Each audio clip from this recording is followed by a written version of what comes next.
denying Holocaust. Exactly یہی وہ پیغام ہے جو وزیر اعظم عمران خان مغربی ممالک تک پہنچانا چاہتے ہیں کہ توہین رسالت بھی اتنا ہی حساس معاملہ ہے جتنا ان کے لیے ہولوکاسٹ کا ہے. صرف یہی نہیں، عرب ممالک کے سب سے معروف جریدے الجزیرہ کی جانب سے وزیر اعظم کے خطاب کو کوٹ کرتے ہوئے لکھا گیا کہ Pakistan P M calls for West to criminalise blasphemy against Islam, یعنی اسلام کے خلاف توہین آمیز کوششوں کو مجرمانہ فعل قرار دیا جائے. اس کے ساتھ ساتھ معروف برطانوی اخبار ڈیلی میل کی جانب سے وزیر اعظم کے خطاب کو کوٹ کرتے ہوئے لکھا گیا کہ Pakistan P M Imran Khan calls for Muslim countries to force Western governments to criminalize insulting the Prophet صلی اللہ علیہ وآلہ وسلم. اور بہت سارے مغربی دنیا کے میڈیا گروپس ہیں جنہوں نے ان سارے معاملات کو ہائی لائٹ کیا. TRT ورلڈ ہے، الجزیرہ ہے، اے نیوز ہے، ایشیا لائیو ہے، the voice of America, editor times, بہت سارے اور جریدے ہیں جن کی جانب سے وزیر اعظم کے اس بیان کو نمایاں انداز میں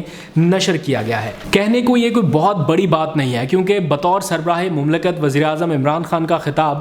عالمی جریدوں میں ہمیشہ سے ہی نشر ہوتا رہا ہے، لیکن اس معاملے کے پیش نظر یا حساسیت کے پیش نظر یہ آواز مغربی ممالک تک پہنچانا بہت ضروری تھا، جس کے لیے کوشش ہو رہی ہے. آگے بڑھتے ہیں، TLP کے حوالے سے تھوڑی بات کرتے ہیں. کچھ اہم پیش رفت ہو رہی ہے، بیک اینڈ پر یہ ساری چیزیں چل رہی ہیں، میڈیا کے اوپر ابھی اس طرح سے ذکر نہیں ہے اور کافی دباؤ بھی رہا ہے اس سارے معاملے پر، اور یہ سمجھا جا رہا ہے کہ حکومت کی جانب سے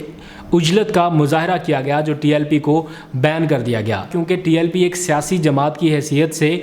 پنجاب کی تیسری اور اس ملک کی 5ویں بڑی جماعت کے طور پر سامنے آئی، اور ایک سیاسی جماعت کو اس طرح بین کر دینا شاید قابل قبول فعل نہیں ہوگا. اور جو مذاکرات حکومت اور TLP کے درمیان کیے گئے ہیں ان کی جو بیس تھی وہ تحریک لبیک کو کالعدم قرار دیے جانے کا جو نوٹیفیکیشن ہے اس کو واپس لیے جانے پر ہے، ایسا ذرائع بتاتے ہیں، لیکن حکومت کی جانب سے ابھی تک کچھ نہیں بتایا گیا. دوسری جانب فارمولا ایک طے کیا جا رہا ہے کہ TLP کو کس طرح سے ان بین کیا جائے گا. بہت سمپل پروسیس ہے. TLP کے پاس 30 دن ہے کہ وہ پنجاب حکومت کو اس فیصلے پر نظر ثانی کی درخواست دے سکتی ہے، کیونکہ وفاقی حکومت کی جانب سے یہ فیصلہ پنجاب گورنمنٹ کی سفارش پر کیا گیا ہے. اب TLP 30 دن کے اندر نظر ثانی کی درخواست دے گی پنجاب گورنمنٹ کو. پنجاب گورنمنٹ یہی درخواست مثبت سفارش کے ساتھ وفاقی حکومت کو بھیجے گی، اور پھر وفاقی حکومت یا وزارت داخلہ ایک خصوصی کمیٹی قائم کریں گے، 3 رکنی کمیٹی. یہ معاملہ اس کمیٹی کے پاس جائے گا اور یہ کمیٹی اپنی فائنل سفارشات واپس وفاقی کابینہ کو ایک سمری کی صورت میں بھیج سکتی ہے، اور پھر وفاقی کابینہ اس سمری کو یا سفارش کو ایکسیپٹ کرتے ہوئے تحریک لبیک پاکستان کو جو کالعدم قرار دینے کا نوٹیفیکیشن ہے اسے واپس لے سکتی ہے. آج اس حوالے سے شیخ رشید احمد سے بھی بات ہوئی جب پریس کانفرنس کے دوران ان سے یہ سوال پوچھا گیا کہ کیا آپ ان بین کر رہے ہیں یا کالعدمی کا جو نوٹیفیکیشن ہے اسے واپس لے رہے ہیں، تو انہوں نے کہا کہ ان کے پاس ابھی 30 دن ہیں، وہ درخواست دیں گے اور یہ معاملہ پھر کمیٹی کے پاس جائے گا تو پھر دیکھتے ہیں. لیکن اطلاعات یہ ہیں کہ مستقبل میں جو کافی میڈیا کی جانب سے بھی اور سیاسی حلقوں کی جانب سے بھی ایک پریشر ہے کہ آپ ایک جماعت کو اتنی جلد بازی میں کالعدم قرار نہیں دے سکتے، خاص طور پر جب آپ ان کے ساتھ اس طرح مذاکرات کر رہے ہیں، نیگوشیٹ کر رہے ہیں اور معاملات کو سیٹل کیا جا رہا ہے. تو اس کی کہیں نہ کہیں بیس یہ ہے، اور مستقبل قریب میں میں دیکھ رہا ہوں کہ تحریک لبیک واپس کالعدم جو اسے قرار دیا گیا ہے اس کا نوٹیفیکیشن واپس ہو جائے گا. آگے بڑھتے ہیں، تھوڑی سی بات کرتے ہیں شاہد خاقان عباسی کی. کہنے کو سابق وزیر اعظم ہیں، لیکن کل قومی اسمبلی میں اس ایوان میں جہاں پر وہ بطور وزیر اعظم بیٹھ چکے ہیں، اسی ایوان میں انہوں نے اپنے اسپیکر کو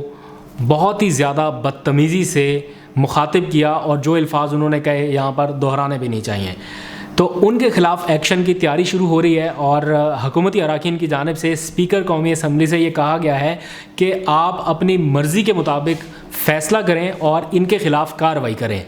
تو اسپیکر کی جانب سے یا ان کی ہدایت پر قومی اسمبلی سیکریٹریٹ کی جانب سے شاہد خاقان عباسی کو معافی مانگنے کے لیے 7 دن کا وقت دیا گیا ہے کہ وہ ایوان میں آ کر تحریری طور پر اسپیکر قومی اسمبلی اسد کیسر کو کہے گئے الفاظ پر معافی مانگیں، اور اگر معافی نہ مانگی گئی یا ان کی جانب سے جواب نہ دیا گیا تو یہ سمجھا جائے گا کہ ان کے پاس اپنی صفائی میں کہنے کے لیے کچھ نہیں ہے، اور پھر یک طرفہ کارروائی عمل میں لائی جا سکتی ہے. اسپیکر کے پاس کیا کیا اختیارات ہیں اس بارے میں آپ کو اگلے ولاگ میں بتا دوں گا، لیکن اگر اسپیکر چاہے تو پھر